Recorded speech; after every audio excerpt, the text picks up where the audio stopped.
Okay, so the crisis that I'm going to talk about is something that happened in my life when I was 10 years old. First, let me say that when I think of crisis, I always think of like a tornado or a hurricane, and I don't typically think of like a personal crisis. But my crisis that I'm going to talk about is something that happened when I was 10, and it's involves my family, and um, and it kind of has led me to do what my profession today. So, my mom, of course, I was raised in the 70s. I was born in 69, and in the 70s, everybody smoked, and no doctors told you that it was dangerous or hazardous to your health, and so my mom smoked, and everybody smoked. All her friends smoked. It was very social. There was no stigma against it, and my mom was, quite frankly, a heavy smoker. And I never thought anything about it, and neither did my sister. And when I was 10 and my sister was 12, on her 12th birthday, my mom had to go to the hospital. She was ill, and we found out later that she had pneumonia.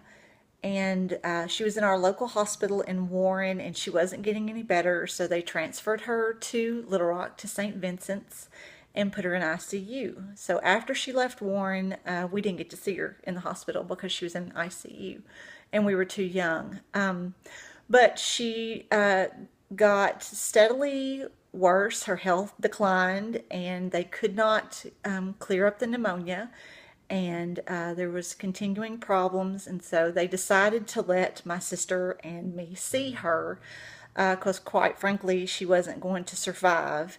And but she passed away on a Saturday night before we were going to see her on a Sunday.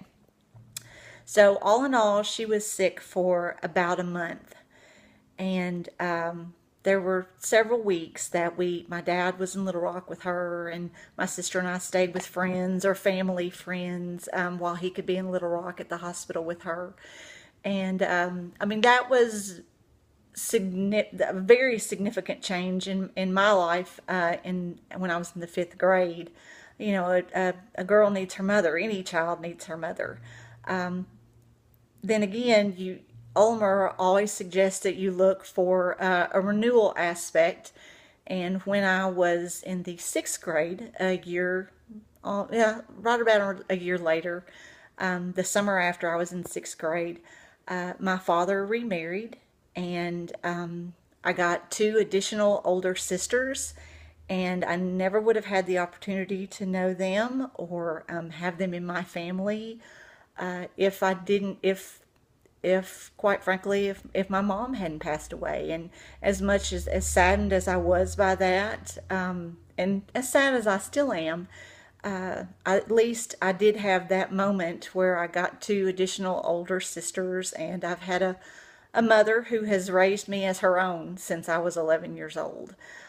So I always say a lot of people don't get to have one great mother, and I've had the opportunity to have two.